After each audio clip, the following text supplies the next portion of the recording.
അപ്പം ഇപ്പം സമയം ഏകദേശം ഒരു 5 മണിയൊക്കെ ആയിട്ടുണ്ട് കേട്ടോ. ഞങ്ങൾ എഴുന്നേറ്റത് നട്ടുച്ചയ്ക്കാണ്. അതാ വീഡിയോയിൽ പുറത്ത് സൂര്യൻ ഇങ്ങനെ ഉദിച്ച് നിൽക്കണ കാണുമ്പോൾ നിങ്ങൾക്ക് മനസ്സിലായിട്ടുണ്ടാവുമല്ലോ. ഭയങ്കര നട്ടപ്പുറ വെയിലത്താണ് ഞങ്ങൾ ഇന്ന് എഴുന്നേറ്റത്. വേറൊന്നുമല്ല, ഏട്ടന് നൈറ്റ് ഡ്യൂട്ടിയാണ്.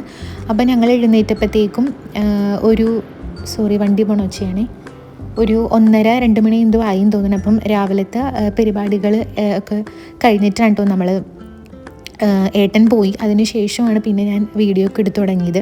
അപ്പോൾ ആദ്യം ഇന്ന് സ്മൂത്തിയൊക്കെ കഴിക്കാമെന്നൊക്കെ വിചാരിച്ചിട്ടുണ്ടായിരുന്നു. പക്ഷേ പിന്നെ നമ്മൾ ഇന്ന് പൊറോട്ട ഓർഡർ ചെയ്തു. അപ്പം അതിൻ്റെ ബാക്കി ഇരിക്കുന്നുണ്ട്. അപ്പോൾ എനിക്കിനിയിപ്പം രാത്രിയിലത്തേക്ക് എന്തെങ്കിലും ഉണ്ടാക്കിയാൽ മതി. ഉച്ചയ്ക്ക് എനിക്കത് വെച്ച് അഡ്ജസ്റ്റ് ചെയ്യാമല്ലോ. ഇപ്പം നമ്മളങ്ങനെ വേറെ ആരെങ്കിലും ഉണ്ടെങ്കിലല്ലേ നമ്മൾ വലിയ കാര്യമായിട്ട് കുക്ക് ചെയ്യാൻ. അപ്പം ഞാൻ കഴിഞ്ഞ ദിവസം നമ്മൾ കുറച്ച് സൊല്യൂഷൻസും പിന്നെ തൂക്കണ സാധനമൊക്കെ ഓർഡർ ചെയ്തിട്ടുണ്ടെന്ന് പറഞ്ഞിട്ടുണ്ടായിരുന്നില്ലേ. അപ്പോൾ ഇത് നമ്മളുടെ അലക്കണ സോപ്പാട്ടോ 3 ഇറങ്ങിയിട്ടാണ്. നല്ല മണമുണ്ട്. ഇത് 5 കിലോത്തിൻ്റെയാണ്. ഞാൻ ആമസോണിൽ നിന്നാണ് ഓർഡർ ചെയ്തത്. ഞാൻ വാങ്ങിച്ച സമയത്ത് 33 ദിർഹംസ് ഉണ്ടായിരുന്നുള്ളൂ. ഇപ്പം അതിൽ നോക്കിയപ്പം 56 ദിർഹംസ് ഉണ്ട്. അന്ന് എനിക്ക് എന്തോ ഒരു ഭാഗ്യത്തിന് കിട്ടിയതാണ്. 5 കിലോ 33 ദിർഹംസിന് കിട്ടാമെന്ന് വെച്ച് കഴിഞ്ഞാൽ ലാഭമാണെന്നാണ് എൻ്റെ ഒരു വിശ്വാസം. നല്ല മണവുമുണ്ട് സംഭവത്തിന്. അപ്പോൾ ഇത് ഞാൻ എന്താ പറയുക, ആമസോണിൽ നിന്ന് വേണമെന്നുണ്ടെങ്കിൽ, പക്ഷേ ഇന്നിപ്പോൾ 56 ദിർഹംസ് കാണിക്കുന്നുണ്ട്.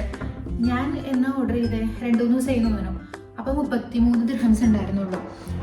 അപ്പോൾ അത് ഞാൻ പൊട്ടിച്ചിട്ടില്ല. ഇതിന് മുന്നേ ഞാനത് യൂസ് ചെയ്തിട്ടുണ്ട്. അതുകൊണ്ട് തന്നെ ഞാനത് യൂസ് ആക്കിയപ്പം കഴിഞ്ഞ പാക്കറ്റ് ഇന്നിപ്പം പൊട്ടിച്ച് തീർത്തേ ഉള്ളൂ. പിന്നെ അതിന് വേണ്ടിയിട്ട് ഞാൻ കുറച്ച് ബോക്സും കാര്യങ്ങളൊക്കെ നോക്കിയിട്ടുണ്ട്. പക്ഷെ നോക്കിക്കഴിഞ്ഞപ്പം ഇതിനെക്കാട്ടിലും വില കൂടുതലാണ് അതിൻ്റെ ബോക്സിന്. അപ്പോൾ കുറച്ച് വാങ്ങിക്കുമ്പോൾ നല്ല ഭംഗിയുള്ള, അങ്ങനെ ഡിറ്റർജൻറ്റ് എന്നൊക്കെ എഴുതിയിട്ടുള്ള കുറച്ച് നല്ല ഭംഗിയുള്ള ബോക്സൊക്കെ മേടിക്കാമെന്ന് വിചാരിച്ചിട്ടാണ് ഞാനിങ്ങനെ ഹോൾഡ് ചെയ്തിരിക്കുന്നത്. അപ്പോൾ നമ്മൾ അലക്കാൻ വേണ്ടിയിട്ട് ഞാൻ ഇട്ടിട്ടുണ്ട്. ബാക്കി പരിപാടിയിലോട്ട് കിടക്കാം. അപ്പോൾ കഴിഞ്ഞ ദിവസം ഞാൻ പറഞ്ഞിട്ടുണ്ടായിരുന്നില്ലേ, ഞാൻ തുടയ്ക്കണ മോപ്പല്ലേ, മോപ്പ് ഓർഡർ ചെയ്തിട്ടുണ്ടായിരുന്നു എന്ന്. അപ്പോൾ ആ സാധനം വന്നിട്ടുണ്ടായിരുന്നു കേട്ടോ. അപ്പം പിന്നെ ഐശ്വര്യമായിട്ട് ഞാനിതങ്ങ് തുടയ്ക്കാമെന്ന് വിചാരിച്ചു. പുതിയതായിട്ട് നമ്മൾ എന്തെങ്കിലും ഒരു സാധനം വാങ്ങിച്ച് കഴിഞ്ഞാൽ അത് ഉപയോഗിക്കാൻ വേണ്ടിയിട്ട് ഭയങ്കര ത്വരയായിരിക്കുമല്ലേ. എനിക്കാണെങ്കിൽ ആ സുഖം ഇച്ചിരി കൂടുതലാണ്. എന്ത് സാധനമാണെങ്കിലും ഇപ്പോൾ ഇവിടെയാണെങ്കിലും എന്താ പറയുക, എനിക്ക് ഉൾക്കടിക്കണം, അല്ലെങ്കിൽ എനിക്ക് ഭയങ്കര ഒരു ബുദ്ധിമുട്ടാണ്. ഏട്ടൻ പറയും എന്ത് സാധനമാണെങ്കിലും അതുകൊണ്ട് ഫസ്റ്റ് എനിക്ക് തരും. ഇന്നാന്ന് പറഞ്ഞിട്ട് ഞാൻ ഇപ്പോൾ ഒരു സോപ്പ് എടുക്കുകയാണെങ്കിൽ ഏട്ടൻ ചിലപ്പോൾ കുളിക്കണ സമയത്തായിരിക്കും സോപ്പ് ചോദിക്കുക. എന്നാലും ഞാനത് കൈ കൊണ്ടൊക്കെ ഒന്ന് എന്താ പറയുക, ഒന്ന് കഴുകിയിട്ടൊക്കെ കൊടുക്കുക. എന്താണെന്ന് അറിയാൻ പാടില്ല, ഭയങ്കര വൃത്തിയായിട്ട സ്വഭാവമാണത്. പക്ഷേ എന്ത് കിട്ടിയാലും എനിക്കങ്ങ് ഉൾക്കടിക്കണം എന്ന്. അപ്പോൾ അതേപോലെ തന്നെ മോപ്പ് കിട്ടിക്കഴിഞ്ഞ് പിന്നെ അതെൻ്റെ മാത്രം കുത്തകയായതുകൊണ്ട് അത് വെറുതെ ഇരുന്നാലും ഞാൻ തന്നെ ഇരിക്കും ഉൾക്കടിക്കേണ്ടാവുക. ഏട്ടൻ വന്ന് തുടയ്ക്കാൻ പോകണമെന്നില്ല. അങ്ങനെയല്ല കേട്ടോ, തുടയ്ക്കുകയൊക്കെ ചെയ്യും. ഞങ്ങൾ പണ്ട് ജോലിക്കൊക്കെ പോയിക്കൊണ്ടിരുന്ന സമയത്ത് ഏട്ടനൊക്കെ ചെയ്യുമായിരുന്നു. ഞങ്ങളങ്ങനെ അങ്ങോട്ടും ഇങ്ങോട്ടും മാറിയൊക്കെയാണ് ഓരോന്നൊക്കെ ചെയ്തുകൊണ്ടുണ്ടായിരുന്നത്. അപ്പോൾ അതൊക്കെ പോട്ടെ. അപ്പോൾ അതേ നമ്മൾ തുടയ്ക്കാൻ വേണ്ടിയിട്ട് പോവുകയാണ്. ആ ഒരു മൂലയ്ക്ക് ഞാൻ എന്താ നിൽക്കണമെന്ന് വെച്ച് കഴിഞ്ഞാൽ അവിടെ കുറേ വയറുകളുണ്ട്. ലാപ്ടോപ്പിൻ്റെ, 2 ഫോണിൻ്റെ, വാച്ചിൻ്റെ, എല്ലാത്തിൻ്റെയും കൂടെ വയർ അവിടെ നിലത്ത് കിടക്കുകയാണ്.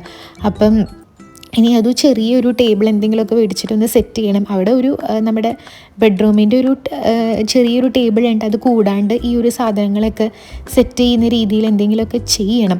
അപ്പോൾ അതൊക്കെ കൂടെ ഞാൻ ആ ടേബിളിൻ്റെ മണ്ടയിലെടുത്ത് കയറ്റി വെച്ചിട്ട് നമ്മൾ അടിച്ച് വൃത്തിയാക്കാൻ വേണ്ടിയിട്ട് പോവുകയാണ്. അപ്പം കഴിഞ്ഞ ദിവസം നമ്മൾ സൊല്യൂഷനും കാര്യങ്ങളും എല്ലാം ഞാൻ ഓർഡർ ചെയ്തിട്ടുണ്ടായിരുന്നു. അതിൻ്റെ പൈസയും കാര്യങ്ങളൊക്കെ ഞാൻ പറഞ്ഞിട്ടുണ്ടായിരുന്നു തോന്നുന്നു. അങ്ങനെ അടിച്ചൊക്കെ കഴിഞ്ഞ് കഴിഞ്ഞപ്പോൾ ഞാൻ തുടച്ചു. അപ്പോൾ ഞാൻ ഈ തവണ ഈ ഒരു കോല് മാത്രം മേടിച്ചു. പിന്നെ താഴെ പോയിട്ട് ഞാൻ ബക്കറ്റ് മേടിച്ചു. എനിക്ക് ശരിക്കും മറ്റ് സാധനം വാങ്ങിക്കണം എന്ന് ആഗ്രഹം ഉണ്ടായിരുന്നത്. സെറ്റായിട്ട് വരണതില്ലേ, ഒരു ബക്കറ്റും മോപ്പും എല്ലാം കൂടെ സെറ്റായിട്ട് വരണത്. അപ്പോൾ അത് പിന്നെ മേടിക്കാൻ ഇപ്പം അർജൻറ്റായിട്ട് എന്തായാലും എനിക്ക് ഈ കോല് വേണം. ഇതില്ലാത്തതുകൊണ്ട് എനിക്കങ്ങ് തുടയ്ക്കാൻ പറ്റാത്തത് കൊണ്ട് ഞാനിത് മേടിച്ചതാണ്. ഈ ഒരു സംഭവത്തിന് എന്തോ 11 ദിർഹംസ് എന്തോ ഉണ്ടായിരുന്നുള്ളൂ കേട്ടോ. ഇനി വേറെ കടകളിൽ നേരിട്ട് ചെല്ലുമ്പോൾ എനിക്ക് ഇതിനെക്കാട്ടിലും കുറവിൽ കിട്ടുമോ എന്ന് എനിക്കറിയില്ല. പക്ഷെ 11 ദിർഹംസിന് ഇത് കിട്ടാമെന്ന് വെച്ച് കഴിഞ്ഞാൽ ലാഭമാണ്. അതിനുള്ള ഉണ്ട് സംഭവം. അതിൻ്റെ ആ ഒരു നൂല് കിടക്കുന്ന ഭാഗം വീട്ടിൽ നമ്മൾ പണ്ട് യൂസ് ചെയ്ത പോലത്തെ അത്ര നീളമില്ല, ചെറുതാണ്. പക്ഷെ നമ്മൾക്കിപ്പം അങ്ങനെ ഒരുപാട് മുറികളൊന്നും നമുക്ക് തുടയ്ക്കാനില്ലല്ലോ, കുറച്ചല്ലേ ഉള്ളൂ. അപ്പോൾ അതിന് ഇത് ധാരാളമാണ്. ഇതാകുമ്പം പിഴിയാനൊക്കെ ആണെങ്കിലും എൻ്റെ കൈക്ക് നല്ല രീതിക്ക് ഒതുങ്ങുന്നുണ്ട്. ഇച്ചിരിയും കൂടെ നീളവും കുറച്ചും കൂടെ വലിപ്പം, അതായത് ആ തുണീൻ്റെ പീസ് കുറച്ചും കൂടി ഉണ്ടെന്നുണ്ടെങ്കിൽ നമ്മൾക്ക് പിഴിയാൻ വേണ്ടിയിട്ട് ഇച്ചിരി പാടായിരിക്കും. ഇതിപ്പം എൻ്റെ കൈക്ക് ഒതുങ്ങുന്ന രീതിയിൽ ഒരു അത്യാവശ്യം ചെറിയൊരു ഇതായിട്ട് ഉണ്ട്. ഞാൻ കൈ കിട്ടിക്കഴിഞ്ഞപ്പോൾ ഞാൻ വിചാരിച്ചു, ദൈവമേ അവരെന്നെ പറ്റിച്ചോ എന്നാണ് ഞാൻ വിചാരിച്ചത്. കണ്ടപ്പോൾ നല്ല ചെറുതായിട്ട് എനിക്ക് തോന്നി. പക്ഷേ സംഭവമൊക്കെ കുഴപ്പമില്ല. ഒരു പകുതി പൊറോട്ട ഇരിക്കുന്നുണ്ട്, കുറച്ച് ബീഫും ഇരിക്കുന്നുണ്ട്. അപ്പം ഞാൻ വിചാരിച്ചു ഇപ്പോഴത്തെ തൽക്കാലത്തെ വിശപ്പിന് അത് കഴിക്കാം. പിന്നെ വിശപ്പാണെന്നുണ്ടെങ്കിൽ ചോറ് ചൂടാക്കാമെന്ന് വിചാരിച്ചു. അപ്പോൾ ഇതിരിക്കട്ടെ. പക്ഷെ അതിന് മുമ്പേ നമ്മൾ കുറച്ച് ഇത് വെള്ളത്തിലിട്ടിട്ടുണ്ടായിരുന്നു. അപ്പം ഇതൊന്ന് നമ്മുടെ ദോശയ്ക്ക് അരച്ച് വെക്കണം. അതൊന്ന് അരച്ച് വെക്കട്ടെ. അപ്പോൾ ഇവിടുത്തെ ക്ലൈമറ്റിൻ്റെ ഇതുകൊണ്ടാണെന്ന് അറിയില്ല കേട്ടോ. ഞാൻ അപ്പത്തിന് അരച്ച് വെക്കുമ്പോഴും ആയിക്കോട്ടെ, ദോശയ്ക്ക് അരച്ച് വെക്കുമ്പോഴും ആയിക്കോട്ടെ, നല്ല രീതിക്ക് പൊങ്ങണമൊന്നുമില്ല. അപ്പോൾ പിന്നെ ഇപ്പം കുറച്ച് നാളായിട്ട് നമ്മൾ എല്ലാ ദിവസവും ചോറൊന്നും വെക്കാത്തത് കൊണ്ട് ഈ ദോശയ്ക്കൊക്കെ അരച്ച് വെക്കുമ്പോൾ ഞാൻ ചോറ് ആഡ് ചെയ്യാറില്ല. നാട്ടിലായിരുന്ന സമയത്ത് ഞാൻ കുറച്ച് ചോറും കൂടെ ആഡ് ചെയ്ത് ചെയ്യാറുണ്ട്. അപ്പോൾ ഇന്ന് നോക്കിയപ്പോൾ ഫ്രിഡ്ജിൽ നമ്മൾ കഴിഞ്ഞ ദിവസം വെച്ച് ചോറ് ഇരിക്കുന്നുണ്ട്. അപ്പോൾ ഞാൻ ഇന്ന് നമ്മുടെ ദോശേൻ്റെ മാവിന് അരച്ച് കഴിഞ്ഞപ്പം കുറച്ച് ചോറൊക്കെ ചേർത്തിട്ട് അരച്ചത്. അങ്ങനെ വന്നു കഴിഞ്ഞപ്പം പിന്നെ പിറ്റേ ദിവസം ദോശ ചുട്ടപ്പോൾ നന്നായിട്ട് വന്നിട്ടുണ്ടായിരുന്നു. മൂന്നാമത്തെ പ്രാവശ്യം കൊണ്ട് ഞാൻ തനിയെ മാവ് അരച്ചിട്ട് വെക്കണം കേട്ടോ. ആദ്യത്തെ 2 തവണയും ഫ്ലോപ്പായി പോയിട്ടുണ്ടായിരുന്നു. ആദ്യത്തെ തവണ നമുക്ക് ഉഴുന്ന് കൂടിപ്പോയി, രണ്ടാമത്തെ തവണ പൊങ്ങി വന്നിട്ടുണ്ടായിരുന്നില്ല, സോഫ്റ്റ് ആയിട്ടുണ്ടായിരുന്നില്ല. പക്ഷേ ഇന്ന് എന്തോ നല്ല രീതിക്ക് വലിയ പൊങ്ങി എന്ന് പറയാൻ പറ്റുമൊന്നുമില്ല. പിറ്റേ ദിവസം രാവിലെ നോക്കിയപ്പോഴും വലിയ കാര്യമായിട്ട് അങ്ങനെ പൊങ്ങിയിട്ടൊന്നും ഉണ്ടായിരുന്നില്ല. പക്ഷേ എന്താണ്, അത്യാവശ്യം നല്ല രീതിക്കൊക്കെ സംഭവം വന്നിട്ടുണ്ടായിരുന്നു. അപ്പോൾ അതേ ഞാനൊന്ന് കൂട്ടി ഇളകിയിട്ടൊക്കെ വെക്കുവാണ്. പിന്നെ ഞാൻ വീഡിയോ എടുത്തുകൊണ്ടാണ് കേട്ടോ ഞാൻ സത്യം പറഞ്ഞു കഴിഞ്ഞാൽ ആ ഒരു മാവൊക്കെ സ്പൂണ് കൊണ്ട് ഞാൻ ഇളക്കി കാണിച്ചത്. അല്ലെങ്കിൽ പിന്നെ അതിനാരെങ്കിലും പറയും. ഇതുപോലെ വേറൊരു വീഡിയോയിൽ ഞാൻ ചെയ്തപ്പം കുറേ ആൾക്കാർ എന്തൊക്കെയോ പറഞ്ഞിട്ടുണ്ടായിരുന്നു. ശരിക്കും ഞാൻ പക്ഷെ പറഞ്ഞു കേട്ടിട്ടുണ്ട്, നമ്മൾ അപ്പത്തിനാണെങ്കിലും ദോശയ്ക്കാണെങ്കിലും നമ്മൾ അരച്ച് വെക്കുമ്പം ഇങ്ങനെ നല്ല രീതിക്കൊക്കെ ഒരു ഒരു ബബിൾസൊക്കെ എന്താ പറയുക, നല്ല രീതിക്ക് പൊങ്ങിയൊക്കെ വരണമെന്നുണ്ടെങ്കിൽ നമ്മൾ മാവ് അരച്ച് കഴിയുമ്പം കൈകൊണ്ട് നല്ല രീതിക്ക് ഇങ്ങനെ കൂട്ടി ഇളക്കി കഴിയുമ്പോഴാണ് അതിൻ്റെ ബബിൾസും കാര്യങ്ങളൊക്കെ പോയിട്ട് എയറിൻ്റെ ഇതൊക്കെ അങ്ങനെ എന്തൊക്കെയോ ഉണ്ട്, അങ്ങനെ വരുള്ളൂ എന്ന് പറയണ കേട്ടിട്ടുണ്ട്. പിന്നെ ഞാനിനിയിപ്പോൾ അങ്ങനെ ചെയ്തിട്ട് ആർക്കും ഒന്നും തോന്നണ്ടെന്ന് വിചാരിച്ചിട്ടാണ് ഞാൻ സ്പൂൺ വെച്ചിട്ട് ഇളക്കിയത്. അപ്പോൾ പിന്നെ നമ്മൾ ഭക്ഷണമൊക്കെ കഴിച്ചു. അതെല്ലാം കഴിഞ്ഞിട്ട് പിന്നെ ഞാൻ വീഡിയോ എടുക്കുന്നത് രാത്രിയാണ്. അപ്പോൾ ഇന്ന് നമ്മൾ ചപ്പാത്തിയും ഉരുളക്കിഴങ്ങ് കറിയുമാണ്. ഈ ഒരു ഉരുളക്കിഴങ്ങ് കറി ഞാൻ ഇതിന് മുന്നേ തന്നെ വീഡിയോ ഒക്കെ ഇട്ടിട്ടുണ്ടായിരുന്നു. നല്ല സിമ്പിളായിട്ട് നല്ല അടിപൊളി ടേസ്റ്റായിട്ട് നമ്മൾക്ക് കഴിക്കാൻ പറ്റുന്നതാണ്. കുക്കർ ഉണ്ടെന്നുണ്ടെങ്കിൽ നമ്മൾക്ക് 5 മിനിറ്റ് കൊണ്ട് നമ്മുടെ കറി റെഡിയാവും. എല്ലാം കൂടെ കൂട്ടി പുരട്ടിയിട്ട് നമ്മൾ വേവിച്ചെടുക്കുക. പിന്നെ ലാസ്റ്റ് കടുക് താളിച്ചങ്ങ് എടുത്താൽ മതി. പണ്ട് ഞാൻ പറഞ്ഞിട്ടില്ലേ, പണ്ട് വീട്ടിൽ ചപ്പാത്തി ഉണ്ടാക്കുന്ന സമയത്ത് എപ്പോഴും മമ്മിയൊക്കെയുള്ള സമയത്ത് എന്താ പറയുക, നമ്മൾ വേറൊരു കറീനെ പറ്റി ചിന്തിക്കാറ് പോലുമില്ല. ചപ്പാത്തിക്ക് എപ്പോഴുള്ള കറി ഇത് തന്നെയാണ്.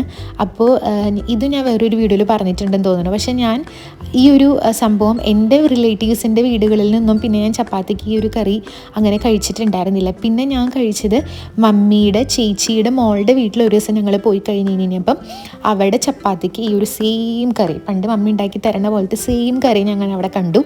അപ്പോൾ പരമ്പരാഗതമായിട്ട് അവർക്ക് കിട്ടിയിട്ടുള്ളൊരു കറിയാണെന്ന് എനിക്ക് തോന്നുന്നു.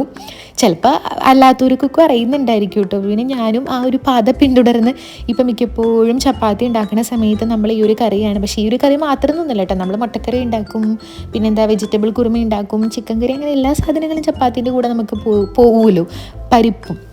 പക്ഷേ മിക്കപ്പോഴും ഞാൻ ചപ്പാത്തിൻ്റെ കൂടെ ഈ ഒരു ഉരുളക്കിഴങ്ങ് അത് ഇങ്ങനെ വെക്കാനാണ് ഞാൻ നോക്കാറ്. എനിക്കെന്തോ ഈ ഒരു കറി നല്ല ഇഷ്ടമാണ്. അങ്ങനെ വെച്ചിട്ട് ഏട്ടനും ഇഷ്ടമാണ് കേട്ടോ.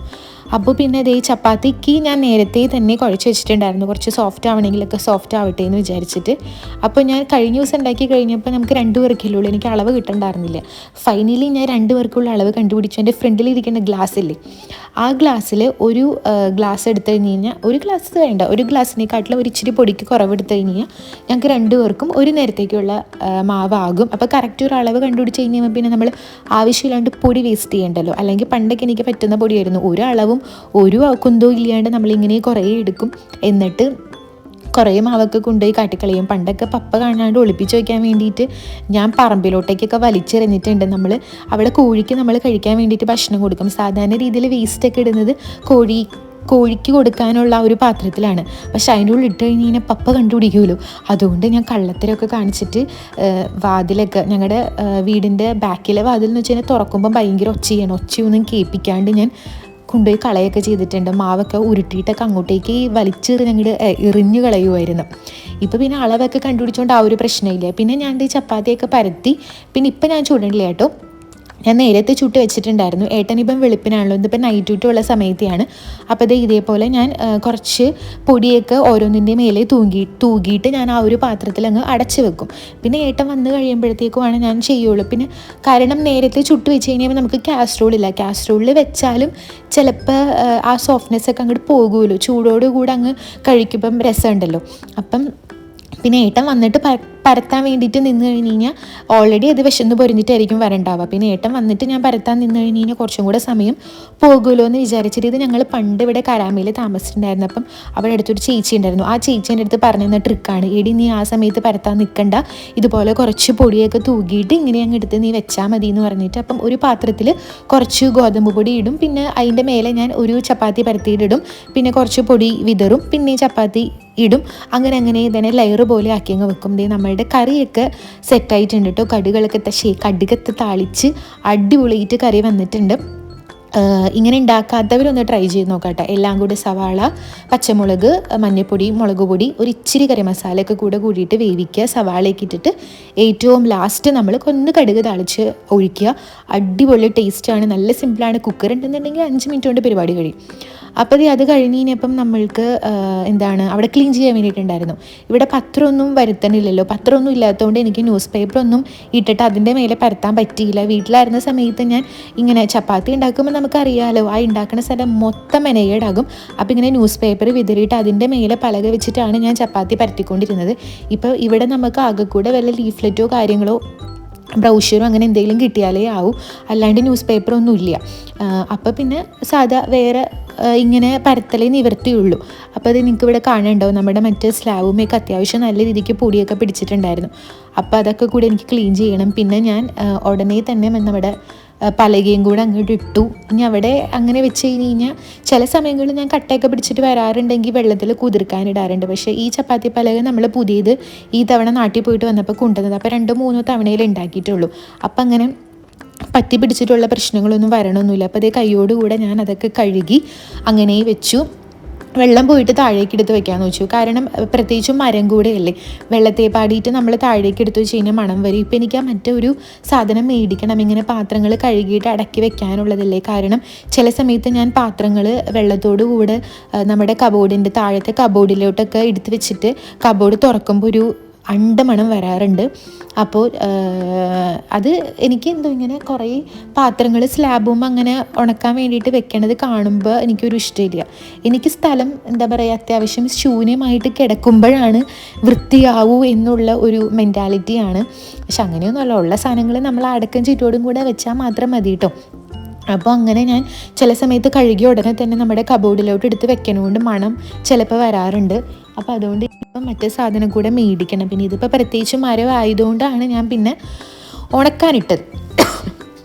പിന്നെ ഏട്ടൻ വന്നു. അപ്പോൾ നമ്മൾ കഴിഞ്ഞ ദിവസം നമ്മൾ ചാള വാങ്ങിച്ചിട്ടുണ്ടായിരുന്നല്ലോ, 1 കിലോ ചാള മേടിച്ചത് ഇതുപോലെ ഇങ്ങനെ നോക്കിയിരുന്നിട്ട് നമ്മൾ വറക്കുകയായിരുന്നു. അപ്പോൾ ലാസ്റ്റത്തെ ഒരു 2 പീസാണ് കേട്ടോ. പക്ഷേ കുറേ ദിവസം ഇരുന്നുകൊണ്ട് ലാസ്റ്റ് ആയപ്പോഴത്തേക്കും ആ ഒരു ആദ്യത്തെ രുചിയൊക്കെ പോയി തുടങ്ങി. നമ്മളിങ്ങനെ മസാല പുരട്ടി കുറേ നാൾ ഫ്രിഡ്ജിൽ വെച്ചാലും നമ്മൾക്ക് ആദ്യം നമ്മൾ ചുട്ട് കഴിക്കുന്ന ആ ഒരു ടേസ്റ്റ് നമ്മൾക്ക് കിട്ടില്ല. ഫ്രഷ് ആയിട്ട് കഴിക്കുന്ന ടേസ്റ്റ് എന്തായാലും നമുക്ക് കിട്ടൂലല്ലോ. പിന്നെ ആകെ 2 പേരേ ഉള്ളൂ. അപ്പോൾ ഞാൻ പിന്നെ ഏട്ടനോട് പറഞ്ഞു, ഇനിയിപ്പോൾ 1 കിലോ ഒന്നും വാങ്ങിക്കേണ്ട, 1/2 കിലോ മതി, അത് തന്നെ ധാരാളം ഒരിക്കും 2 പേർക്ക്. പിന്നെ അതെല്ലാം കൂടെ കൂട്ടി ഭക്ഷണം കഴിച്ചു. അടിപൊളി കറിയായിരുന്നു. കുറച്ച് സവാളയൊക്കെ കൂടെ വെതറിയിട്ടാണ് മീൻ വറുക്കുമ്പോൾ ഇവിടെ സവാള കൂടെ കഴിക്കുന്നത് ഭയങ്കര ഇഷ്ടമാണ്. അങ്ങനെ നമ്മൾ ഫുഡൊക്കെ കഴിച്ചു, പിന്നെ കിടന്നുറങ്ങി.